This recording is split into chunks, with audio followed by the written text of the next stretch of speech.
Alhamdulillahilladzi ja'ala likulli ummatin syir'atan wa minhaja wa khassa hadhil ummah bi awdahiha ahkaman wa hujjajah. Wassalatu wassalam ala sayyidina wa habibina wa syafi'ina wa maulana Muhammadin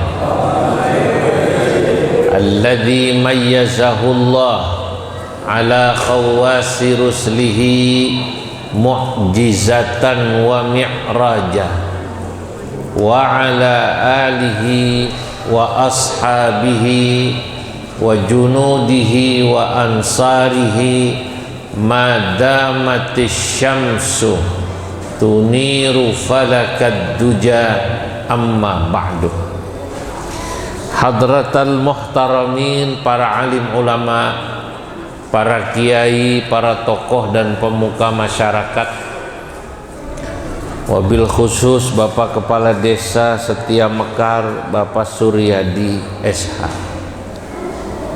yang sama-sama kita muliakan Ketua MWC NU Tambun Selatan Al-Mukarram Al-Ustad Haji Ismail beserta kiai kita yang tadi memimpin tawassul, Menteri Perhubungan yang menghubungi saya, Bapak Haji Kasduni, sebagai Ketua Masjid Al-Mukarramah.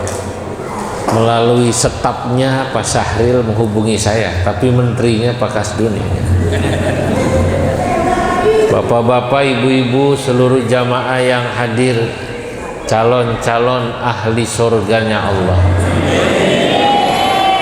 Malam yang mubarak ini alhamdulillah saya dapat silaturahim di Masjid Al-Mukarramah.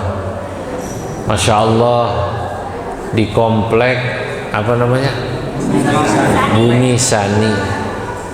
Itu gabungan bahasa Indonesia sama bahasa Arab ya. Sani bukannya dua, Bu. Bumi artinya rumah ya. Rumah kedua. Emang dulunya bukan orang sini ya, Bapak-bapak, ibu-ibu, alhamdulillah saya tetap bisa hadir di sini. Tadinya hampir tidak bisa hadir karena ternyata saya ini kalau nggak di cross jadwalnya ada yang tidak tercatat. Pak Syahril menghubungi saya lupa menyampaikan kepada sespri saya. Ternyata kemarin malam saya jadwalnya tadi malam di Sampit dan di Pangkalan Bun, Kota Waringin Barat dan Kota Waringin Timur. Baru nyampe tadi sore, Bu. Asar tadi maghrib ngaji, sekarang sampai sini. Alhamdulillah. Istri belum diapa-apain. Ya Allah. Bapak-bapak, ibu-ibu yang dimuliakan Allah, malam hari ini di Masjid Al-Mukarramah kita memperingati acara Rajaban, Isra Mi'raj. Satu di antara mukjizat yang Allah berikan kepada Nabi Muhammad sallallahu alaihi wasallam, yang menurut Al-Qadhi Iyad dalam kitabnya Asy-Syifa, Isra Mi'raj ini kalau di ranking mukjizat nomor 2. Mukjizat nomor 1 Al-Quran, mukjizat nomor 2 Isra Mi'raj, mukjizat nomor 3 itu peristiwa Nabi ditantang oleh orang-orang musyrik Mekah membuat bulan yang tadinya purnama terbelah jadi 2. Mukjizat Nabi banyak. Kalau di total mungkin hampir 100. Ada satu waktu Nabi, dari jari-jari tangan beliau dalam Sahih Bukhari, air itu keluar. Sahabat wudhu, yang wudhu 40 lebih, airnya segayung, Nabi masukin tangan beliau ke situ, ngucur. Orang wudhu cukup. Makanya dulu dalam satu syair dikatakan, wa afdalul miyahi ma'un qad naba' baina asabi'in nabiyil muttaba'. Wa afdalul miyahi, di antara air yang afdal adalah yang paling mulia, ma'un qad naba', air yang sungguh keluar, baina asabi'in nabi, dari jari-jari tangan Nabi, al-muttaba. Kalau yang ini nggak terjadi lagi, karena Nabi sudah wafat. Yang sekarang kita semua masih merasakan itu air yang mulia, namanya Zam-Zam. Ini rankingnya masih kalah sama Isra Mi'raj. Makanya pantas kemudian kita mencoba mengambil pelajaran, ya. Sama seperti kita mengambil pelajaran daripada peristiwa turunnya Al-Quran, kita mengambil pelajaran dari peristiwa Isra Mi'raj. Karena Isra Mi'raj itu, Bapak Ibu, walaupun ayatnya cuma satu yang secara eksplisit dalam surah Al-Isra, ada lagi nanti di surah An-Najm tadi, tapi ini peristiwanya panjang. Kalau kita ngaji kitab Qissatul Mi'raj yang ditulis oleh seorang ulama dari Banten, namanya Syekh Muhammad Nawawi Al-Bantani, Qissatul Mi'raj. Itu panjang ceritanya, Bu. Yang kita tahu globalnya, Nabi berangkat dari Masjidil Haram menuju Masjidil Aqsa. Di perjalanan melihat banyak peristiwa. Di Masjidil Aqsa Nabi ditunggu oleh para nabi-nabi lain, ditunggu oleh malaikat untuk sholat berjamaah. Nanti imamnya Nabi Muhammad Sallallahu Alaihi Wasallam. Ini kata para ulama menunjukkan Nabi itu khatamul anbiya wal mursalin, sayyidil awwalin wal akhirin. Nabi paling mulia. Kenapa? Jadi imam. Lalu kemudian singkatnya kita tahu Nabi naik ke Sidratil Muntaha. Di sana nanti mendapatkan perintah sholat 5 waktu melalui satu proses. Prosesnya ada korting, di korting bolak-balik dari 50 waktu menjadi berapa? 5 waktu. Itu yang kita tahu global. Tapi dari yang global ini, yang kita sering dengar ayatnya tadi dibaca oleh qori, dan bahkan sholawatannya sering dikumandangkan kalau subuh itu. Orang tahunya tarhim, tapi sebenarnya cerita tentang Isra Mi'raj itu. Assalatu wassalamu alaik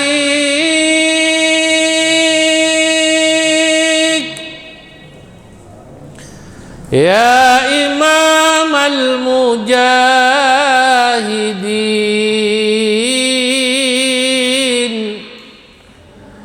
ya Rasulullah.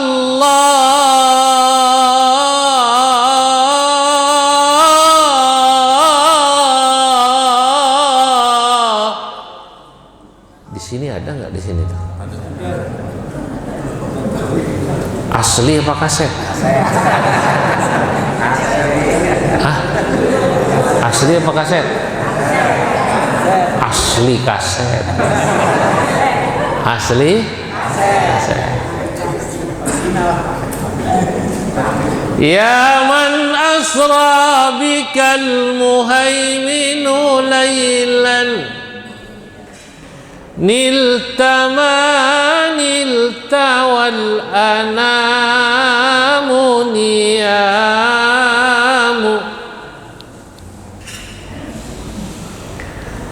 wa ilal kariman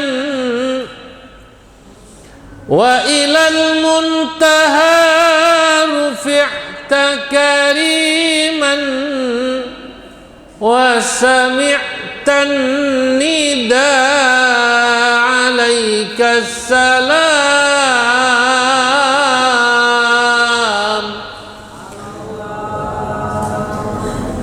Ini cerita Isra Mi'raj.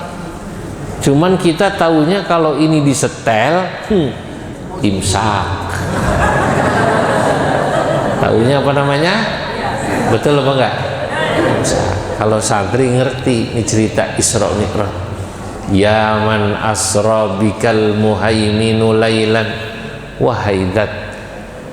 Ya man asra, wahai Nabi Muhammad, asra bika, yang telah memperjalankan, mengisra mi'rajkan akan dirimu, al-muhaiminu, Allah, zat yang maha memelihara, lailan, di sebagian waktu malam.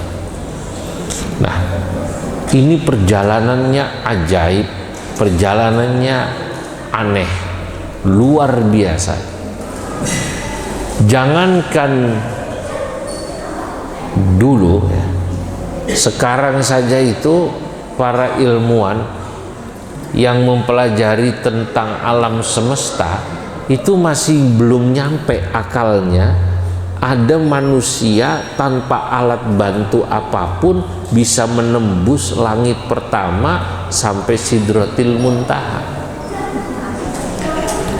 Dulu ada astronot dari Soviet, namanya Yuri Gagarin, atas perintah presidennya yang namanya Cecep Gorbachev. Bukan ya. Wah, Cecep Gorbachev bukan, zaman itu siapa ya? Khrushchev apa siapa itu? Berangkat dia ke sono, berangkatnya ke bulan. Berangkatnya kemana namanya? Ke bulan, pakai alat, Bu, pakai Apollo. Yang dari Amerika namanya siapa? Neil Armstrong, pakai alat, sering gagal. Nabi Muhammad bukan cuma sampai bulan, dilewatin bulan sampai Sidratil Muntaha. Yang tadi itu dalam selawatnya saya baca, wa ilal muntaha rufi'ta kariman wa sami'tan nida alaika salam. Nabi sampai Sidratil Muntaha. Nah, secara hukum manusia mustahil orang bisa sampai melewati langit pertama, karena makhluk Allah yang paling cepat namanya cahaya itu baru bisa melewati langit pertama. Cahaya itu kalau kita dulu belajar ilmu fisika, kecepatannya 300.000 km per detik, cus. Baru ngelewatin langit pertama kalau nggak salah butuh waktu 4 tahun. Belum 7 komoh Sidratil Muntaha mah. Nabi nggak pakai begitu, nggak pakai tahunan, Nabi cuman lailan. Nah, disinilah Bapak Ibu seorang ulama tafsir dari Mesir yang terkenal, pidatonya, ceramahnya enak sekali, namanya Asy-Syaikh Mutawalli Asy-Sya'rawi. Tafsirnya besar. Beliau mengatakan, kalau Anda mencoba memahami Isra Mi'raj, jangan pernah Anda gunakan hukum manusia untuk memahaminya. Li'annal Isra wal Mi'raj yajri ala qanunillah la ala qanunil bashar. Karena Isra dan Mi'raj itu terjadi atas hukum Allah, atas aturan Allah, bukan pakai konun aturan manusia. Nggak nyampe manusia, Kalau pakai aturan Allah, sesuatu yang dalam pikiran manusia nggak nyampe, bagi Allah terjadi. Innama amruhu idza arada syai'an ayyaqula lahu kun fayakun. Kalau pakai hitungan manusia, orang tidur 300 tahun tambah 6. Namanya siapa? Ashabul nggak nyampe. Ibu tidur 300 tahun, tidur 2 hari aja pegel banget. Betul apa enggak? Pegel. Tidur kelamaan juga pegel, Pak. Nggak usah 2 hari. Berapa jam coba kita tidur kuat? Ayo. 15 jam udah pegel semua, Pak. Ini 300 tahun. Lah, makanya jangan pakai aturan manusia. Nah, inilah kenapa kita kalau memahami agama jangan hanya pakai akal. Memahami agama itu harus pakai iman selain akal. Kalau akalmu tidak nyampe, kembalikan pada hatimu imanmu. Dulu sahabat Ali pernah mengatakan begini, "Lau kana dinu birra'yi," kalau agama itu memahaminya semua harus pakai akalmu, lakana asfalal khuffi aula bil mashi, mestinya waktu kita mengusap khuf itu ada dalam fikih namanya sepatu bot. Orang pesantren bilang khuf, sepatu yang dari kulit tinggi, Bu, menutupi mata kaki. Kalau pergi-pergi selama memakai khuf sepatu itu sudah wudu, maka di jalan walaupun kita pipis, walaupun segala macam, buang air besar, selama enggak, maaf, tidak melakukan hadas besar, paham ya? Tidak junub, tidak junub, maka kita wudhu nggak perlu nyopot itu sepatu, cukup diusap bagian atas, ngusap aja. Orang-orang Arab, orang-orang yang masih pakai di Uzbek, saya lihat cuma diusap. Ngusapnya juga khututan, nggak kudu rata, asal garis-garis begini. Kata sahabat Ali, beliau katakan, laukana dinu birra'yi, kalau agama itu memahaminya harus pakai akal, mestinya sepatu khufmu itu yang diusap bukan bagian atas, karena yang kotor bagian bawah. Kenapa yang diusap bagian atas? Itulah agama. Agama itu wilayah iman. Kalau ini perintah Allah, kerjain. Sekarang saya mau tanya, ibu bapak sholat subuh di sini pasaran berapa rakaat? Hah? Berapa? 2. Bacanya keras apa pelan? Keras. Sholat zuhur di sini berapa? 4. Sekarang pertanyaannya, ibu ngerjain kayak begini, ngikutin siapa? Perintah siapa? Perintah Allah. Oke. Pernah ketemu Allah? Nah, ini ada jamaah saya cerita, Pak, anaknya itu lucu, kritis, anaknya SD gitu, TK, umur 6 tahun. Nak, sholat ya nak. Ini profesor yang cerita sama saya. Kenapa harus sholat, ayah? Ya ini perintah Allah. Oh. Ayah sudah pernah ketemu Allah? Pusing ayahnya. Profesor. Kalau nggak pernah ketemu, kenapa ayah nurut? Coba. Pertanyaan anak-anak, kalau ayah nggak pernah ketemu Allah, kenapa ayah disuruh sholat 2 rakaat, nurut, subuh, zuhur, begitu? Lah, anak ini memang belum sampai pada tingkatan iman. Kita ini sudah sampai begitu dewasa kenal, oh iya, percaya. Percaya itu susah, namanya percaya. Walaupun nggak ketemu, kalau sudah bicara percaya, ya susah. Anda percaya. Makanya imannya orang yang belum pernah bertemu Nabi Muhammad Sallallahu alaihi wasallam, itu nilainya lebih tinggi daripada imannya orang yang pernah bertemu dengan Nabi Muhammad. Yang pernah bertemu Nabi Muhammad siapa? Sahabat. Ibu kan belum pernah ketemu Nabi kan, tapi kok percaya itu Nabi? Nah, itulah mahal.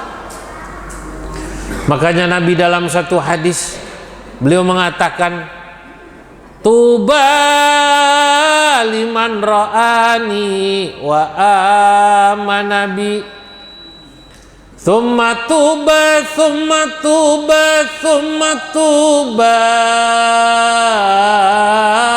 liman lam yarani wa amanabi.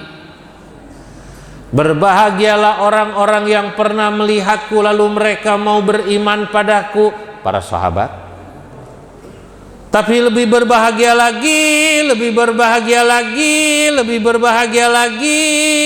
orang-orang yang belum pernah melihatku, tapi mereka mau iman, cinta, mahabbah kepadaku.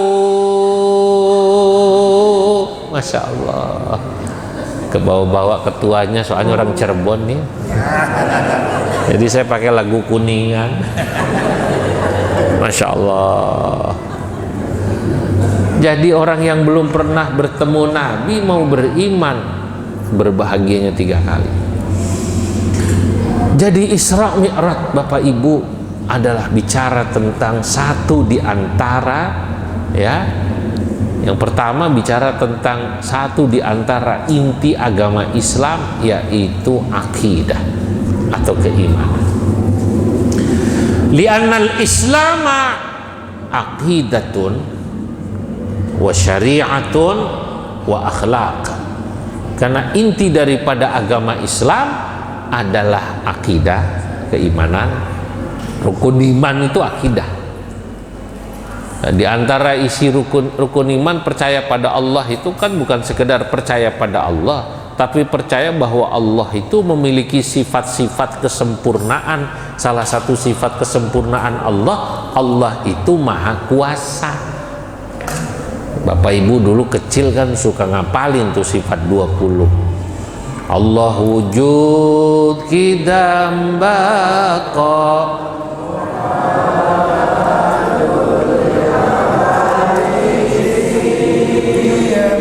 Hiyamuhu binafsihi, Qudrat iradat ilmu basar kalam qadiran aliman sami'an basiran Qudrat sama qadiran, Allah maha kuasa. Itu sifat kesempurnaan, Allah maha kuasa. Makanya dulu kiai-kiai suka ngasih contoh sederhana. Orang Isra Mi'raj itu sama kayak dulu ketika Nabi pulang di Mekah, cerita orang Mekah nggak percaya, mustahil secara akal. Dulu kiai-kiai suka pakai cerita, sama kayak semut cerita, habis berangkat ke Sampit sehari semalam udah balik. Semut Warakas, semut rumah saya, ikut di koper saya. Ini kan berangkat habis zohor kemarin, tadi asar kurang nyampe, dipulang cerita. Dari mana aja lu? Sampit. Sebelum ke Sampit, Kota Waringin, anu barat, Pangkalan Bun, ke Sebabi, pengajian begini-begini nyampe. Mustahil. Dia nggak tahu semut ini di rumah saya ikut saya berangkat karena ada di dalam koper. Begitu dijelasin masuk akal. Betul apa tidak?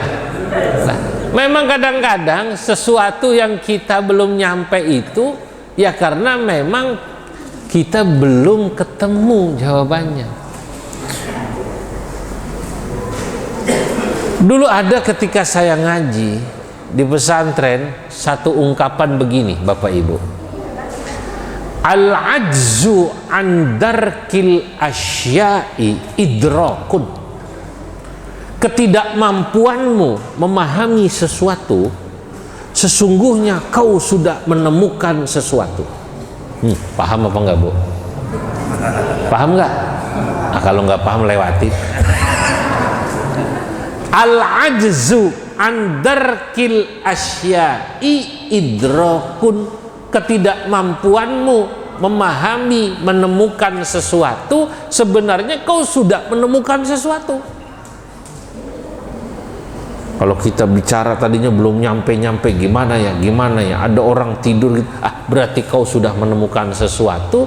Apa sesuatu yang kau temukan? Misalnya tentang Isra Mi'raj adalah kemahakuasaannya Allah dan kemaha terbatasannya kita manusia. Duduk Kang, duduk biar ngaji. Ya, ini yang paling penting. Akhirnya kita tuh punya keterbatasan sebagai makhluk, betul apa tidak? Nah, dari situ makanya orang kalau ingat, iya ya saya punya Allah, sesuatu yang kelihatannya mustahil secara akal, tidak ada yang mustahil.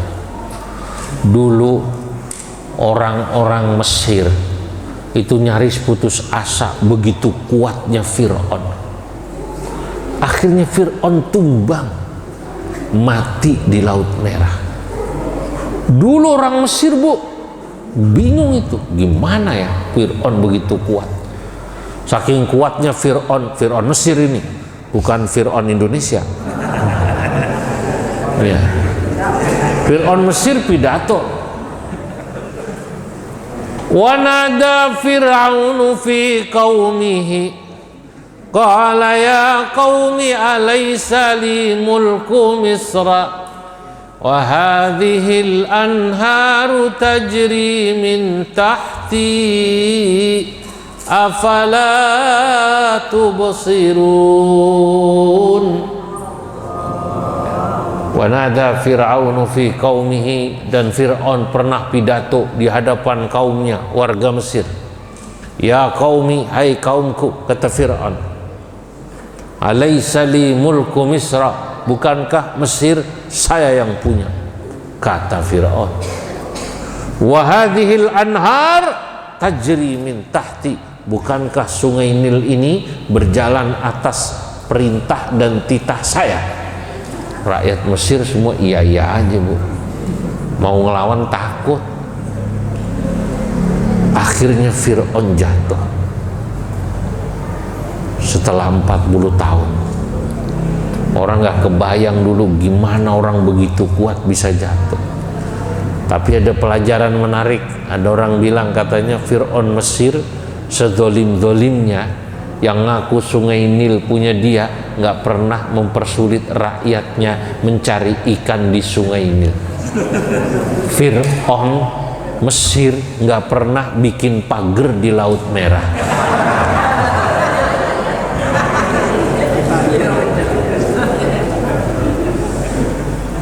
Di sini cucunya Fir'aun bikin pagar di Laut Merah, di Laut Banten. Saudara-saudara, Bapak Ibu,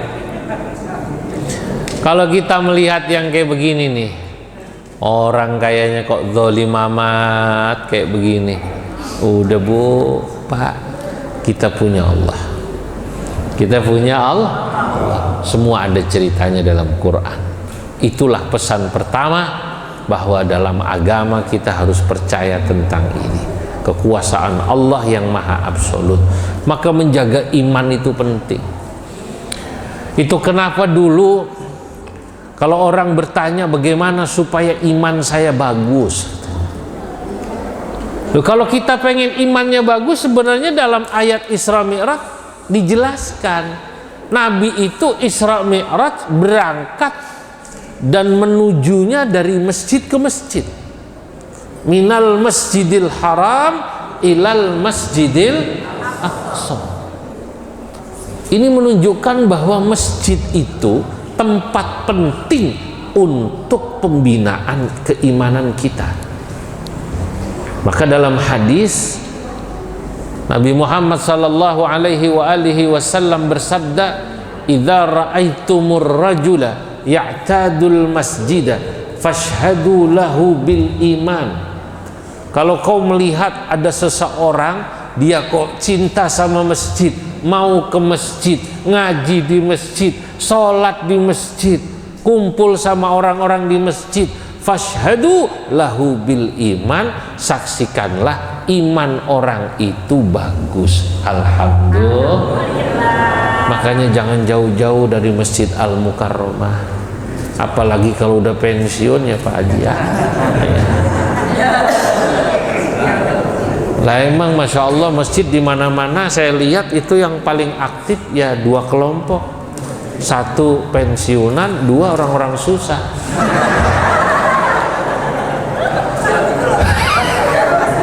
Yang paling aktif, kata saya yang paling aktif, bukan berarti orang kaya tidak aktif. Adapun orang pensiunan paling rajin ya memang udah nggak ada kegiatan lain, betul nggak? Iya. Selawatannya aja kalau subuh selawatan pensiunan, sambil nunggu habis adzan udah qobliyah kok jamaah yang lain belum datang selawatan dia. Senajan urip duit pas-pasan, sing penting atine kebaiman, iki nasibe wong pensiunan, uripe ayem dununge aman ya Rasulullah.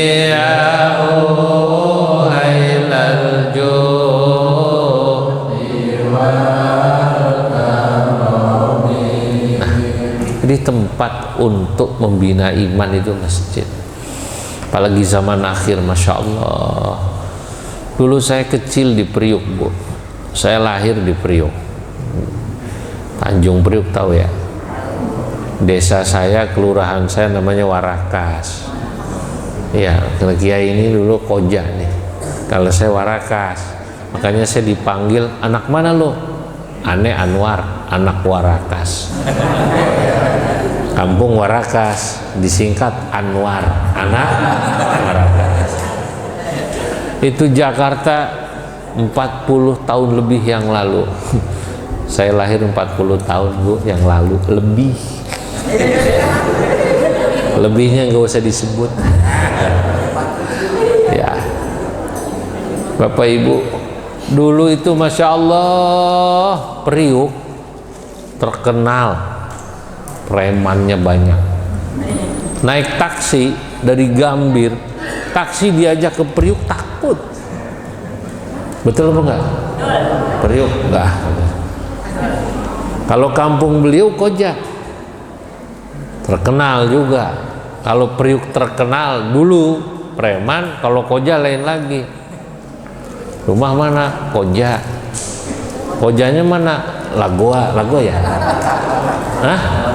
Lontar ikutnya kelurahan apa dulu? Ya Koja, Lontar. Sebelah mana Keramat Tunggak? Itu tanya. Kalau Koja terkenalnya sebelah mana Keramat Tunggak. Kalau kampung saya terkenal preman gitu. Cuma saya dulu beruntung. Ya saya nggak ngerasa, tahu saya kalau daerah Priuk itu serem. Tapi sebagai anak warakas gitu, saya main ke stasiun, pulang pergi ke pondok, ke stasiun Pulau Gadung biasa aja. Anak Priuk gue nggak takut preman. Iya, saya sarungan biasa. Dari kelas 1 sanawiyah, kelas 2 sanawiyah saya ke pondok Pulau Gadung biasa saya. Orang udah takut Priuk. Kalau malam banyak orang mabok tuh. Warakas tuh, banyak orang mabok dulu. Tapi alhamdulillah, masya Allah, kesadaran masyarakat pelan-pelan, Bu, Pak, bangun masjid, musola. Dari zaman ayah saya dulu ngaji, keliling masjid-masjid, ada radio namanya Kencana Bahari, pernah inget tuh? Orang kuno dulu namanya radio apa namanya? Kencana Bahari. Ayah saya ngajar ngaji, ayahnya beliau juga nih ngajar. Alhamdulillah, preman habis, berkurang minimal, nggak ada lagi orang mabuk. Tapi dulu kenapa ini bisa habis? Karena ada masjid, ada madrasah, ada madrasah diniyah, majelis taklim, anak-anak dididik keimanannya, fikihnya, tauhidnya, akhlaknya di situ. Sekarang nggak ada lagi orang pada mabok narkoba di pinggir jalan. Sekarang orang, Bu, di dalam rumah nih, pada begini semua. Di pinggir jalan begini semua. Ini remaja duduk 4 semua begini nih. Main game sama slot. Ya Allah. Jangan salah, Pak. Ini tantangan kita nih. Setiap zaman tantangannya berbeda-beda. Betul apa tidak? Dulu saya nggak kenal begituan. Nakalnya paling main bola, nggak sembahyang asar gitu aja kan, nggak sembahyang maghrib. Betul nggak, Bu?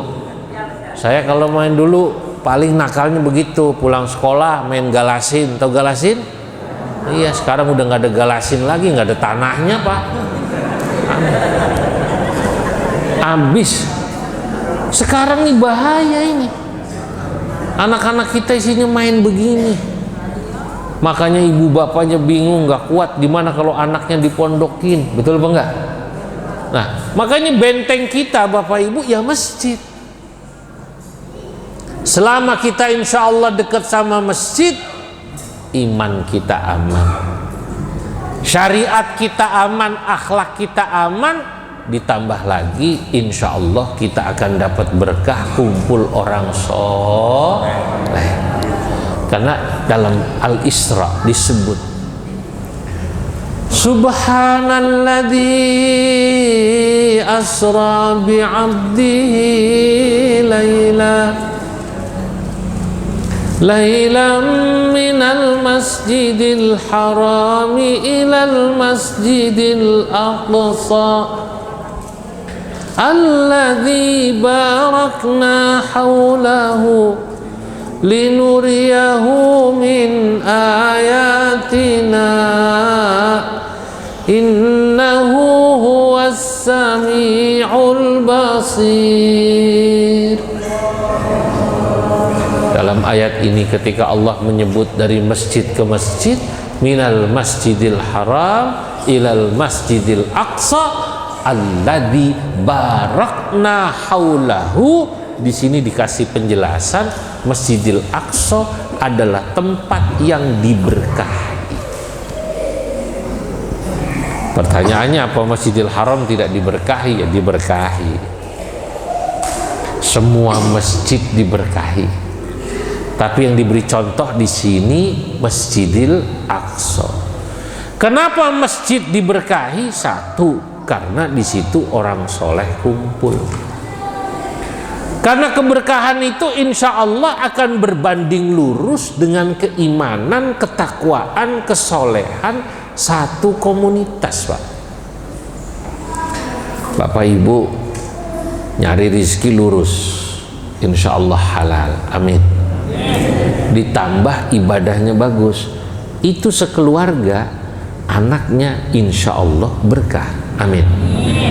Ngajinya bagus, akhlaknya bagus. Kenapa? Dikasih makannya halal. Tapi kalau kemudian mohon maaf rizkinya agak campur-campur sama yang remeng-remeng, ini biasanya akan berpengaruh pada perilaku orang di rumah itu, termasuk anak. Makanya saya sering ingatkan, jangan suka kita silau melihat tetangga kita, saudara kita, teman kita yang secara ekonomi memang lebih tinggi dari kita, lalu kita pengen seperti itu tapi dengan cara yang tidak benar.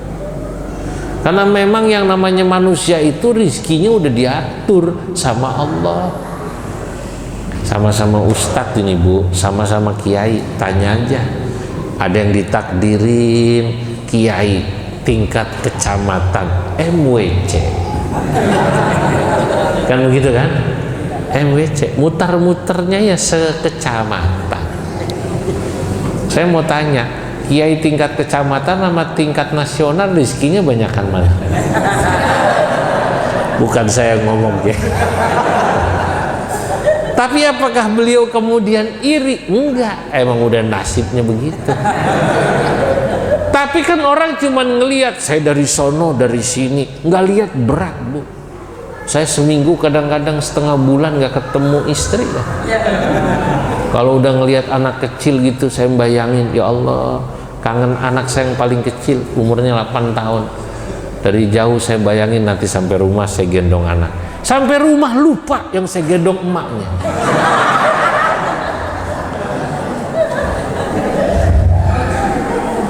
Makanya enak jadi kiai MWC tingkat kecamatan, tiap malam ketemu bini. Betul ya? Tiap malam ketemu deh saya. Ya udah nggak usah iri, emang udah begitu lakonnya. Betul apa enggak? Jangan jadi istri suaminya pulang diomongin, Pak, Bapak kan kepala biro ya Pak. Dulu Bapak kan kepala bagian umum lagi, kepala biro umum lagi. Terus ya Allah Pak, si Maimunah yang lakinya cuman kepala seksi Pak, kemarin ketemu kondangan gelangnya segede pelek-pelek becak. Gelangnya segede pelek-pelek becak. Liburan kemarin umroh sekeluarga. Masa kita bapak yang kepala bagian, kepala biro nggak bisa begitu Pak? Orang rezekinya lain-lain. Mungkin dia punya warisan, punya kontrakan. Betul apa tidak? Iya. Ya nggak begitulah Pak. Bapak aja yang kreatif dong. Bapak kurang kreatif. Kalau di kantor ada kabel-kabel, sikat. Kalau ada kertas-kertas, jual. Kenapa? Wah, ini kayak begini nih. Hidup kalau udah kayak begini, alamat jauh dari keberkahan. Betul apa tidak? Tenang aja Bu, payahnya terdatang sendiri. Orang kalau percaya memang Allah menakdirkan saya haji umroh, datang lurus saja. Ya bukan nggak ikhtiar cari duit. Betul apa enggak? Ikhtiar normal. Tapi insya Allah kalau memang orang sudah ditakdirkan, berangkat. Allahu Akbar. Nah ini nih, jadi keberkahan itu pasti berbanding lurus sama kesolehan dan keimanan, ketakwaan.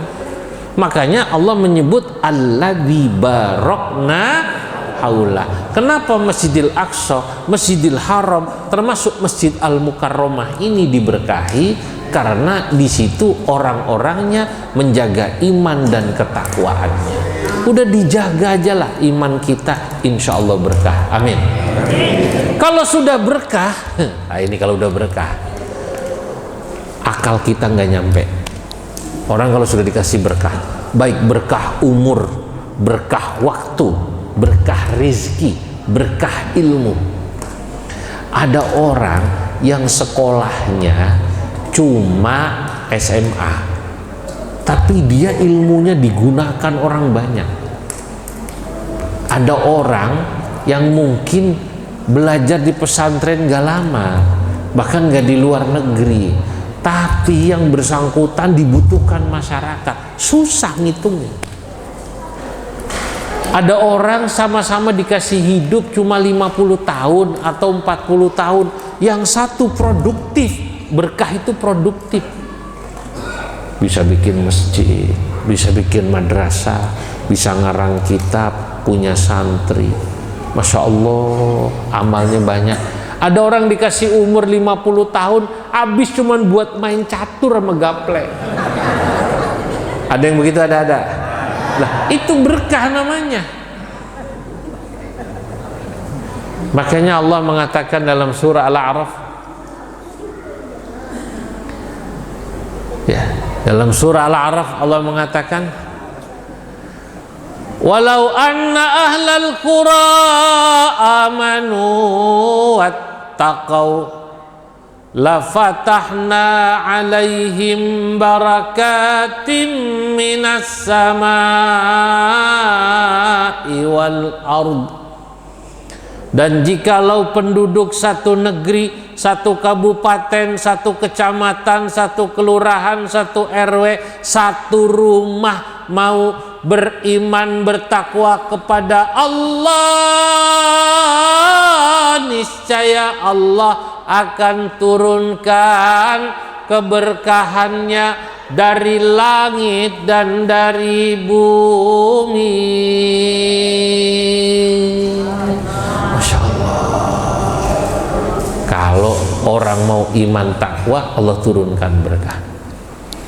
Saya pernah melihat sebuah tayangan di TV, namanya Rubrik Potret.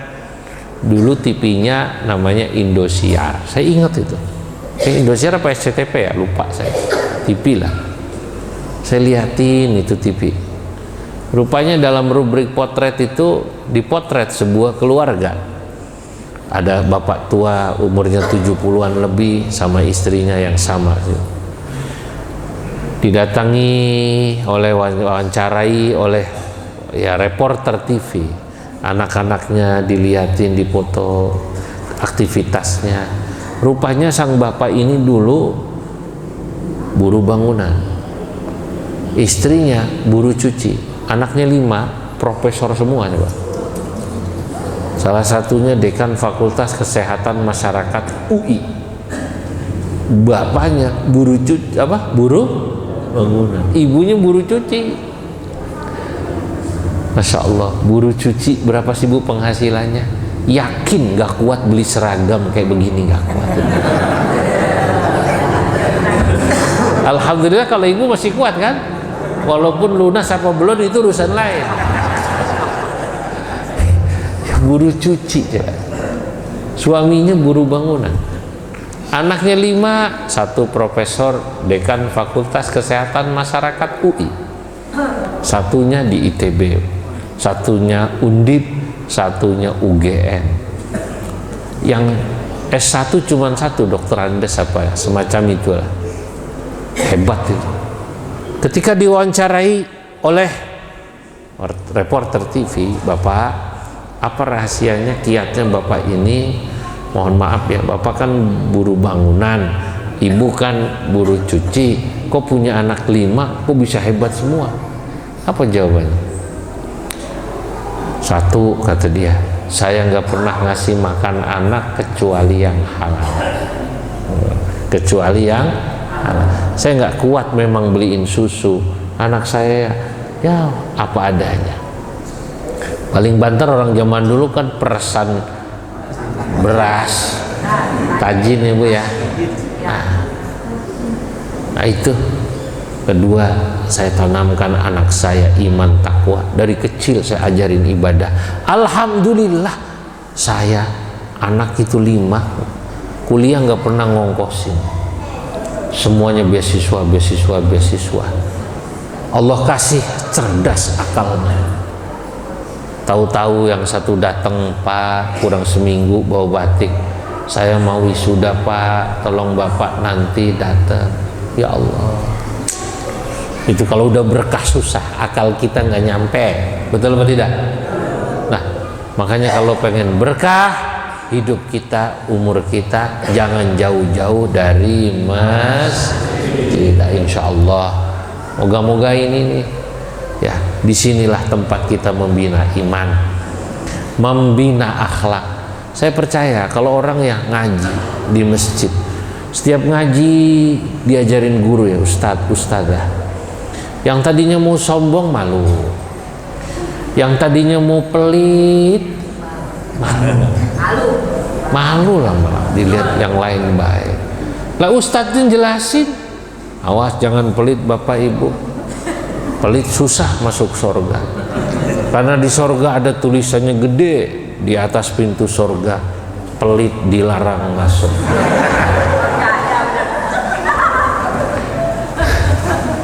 Gak jadi mau pelit, ngaji yang lain pada sedekah. Ustadznya baca hadisnya, al-bakhil ba'idun minallah, ba'idun minan nas, ba'idun minal jannah, qaribun minan nar. Orang yang pelit, orang yang bakhil, orang yang medit, orang yang korek. Orang India bilang mah meregehese.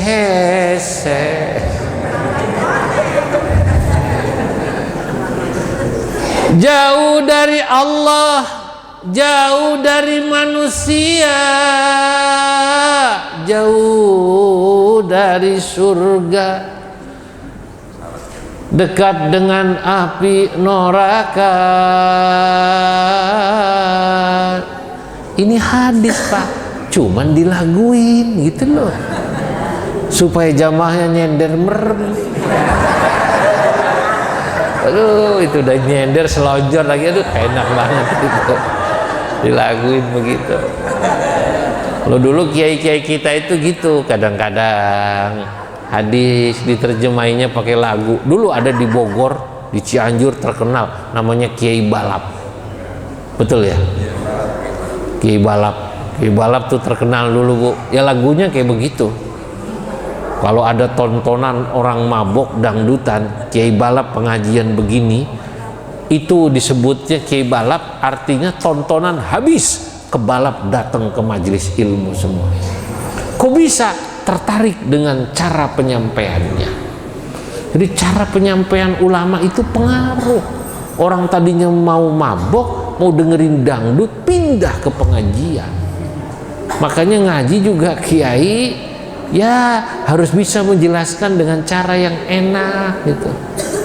Saya nggak nyalain juga kalau ada pengajian jamaahnya 4, 1 nyender, 1 selonjor,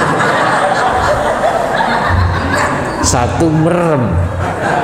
Lah gurunya yang jelasinnya bismillahirrahmanirrahim. Ah ya bubar emang bubar ya, nggak salah juga emang. Lah itu Kiai Balap itu. Makanya saya nggak nyalain kalau ada kiai di kampung tuh cara jelasin kayak hadis tadi dilaguin ya Bu ya.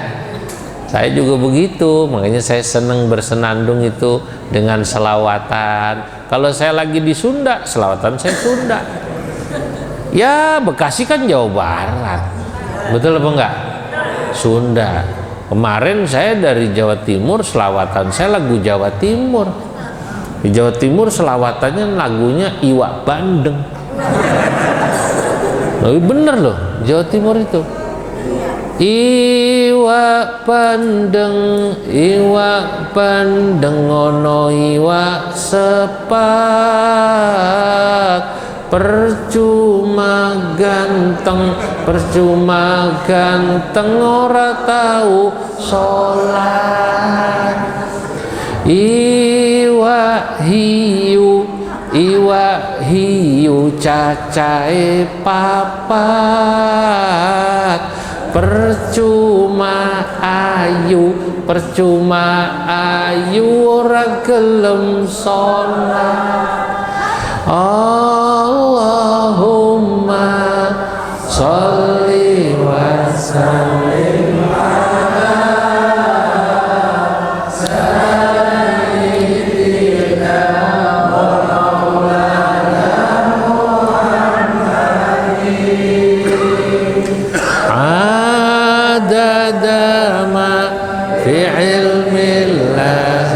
salatan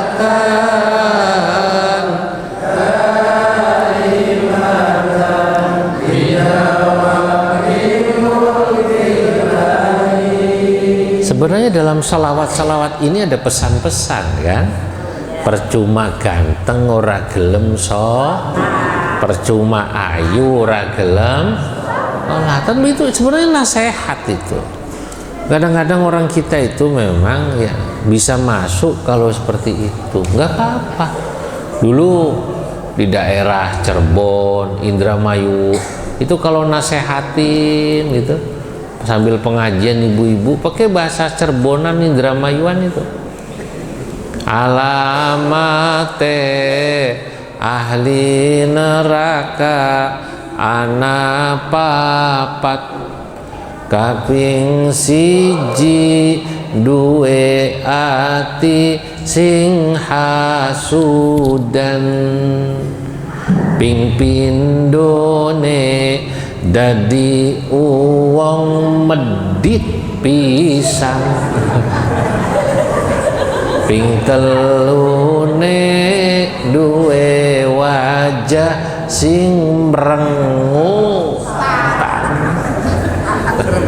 Ini contoh Pak, ya Allah, orang-orang dulu itu kreatif. Masuk gitu, masuk ngajarin akhlak ya kan, jangan pelit, jangan suka merengutan, jangan suka dendaman, jangan suka hasud. Lah itu dapat kita di masjid Pak. Nah, makanya pantas kalau Nabi katakan tempat paling baik di muka bumi namanya apa? Masjid. Masjid. Tempat paling jelek apa? Nah, pasar. Bukan berarti kita nggak boleh di pasar. Pasar setannya kuat. Setannya kuat. Bukan berarti di masjid nggak ada setan. Ada juga. Nah, tapi insya Allah di masjid tadi iman kita dibina, akhlak kita dibina, termasuk cara ibadah kita dibina. Bapak-bapak, ibu-ibu, inilah yang bisa saya sampaikan. Tidak terasa 1 jam. Iya, saya masih jauh. Saya Anwar, anak Warakas, masih 1 jam lebih rumah saya. Ibu-ibu selesai ngaji pulang jalan kaki cuk 10 menit nyampe. Saya masih 1 jam. Moga-moga insya Allah kita termasuk orang yang dicatat, keluarga kita diberkahi Allah, umur kita diberkahi Allah, rezeki kita diberkahi Allah, anak-anak kita juga diberkahi Allah, cucu-cucu kita diberkahi Allah, masyarakat sekitar Masjid Al-Mukarramah diberkahi Allah. Sekian, wallahul muwaffiq ila aqwamit thariq. Wassalamualaikum warahmatullahi wabarakatuh.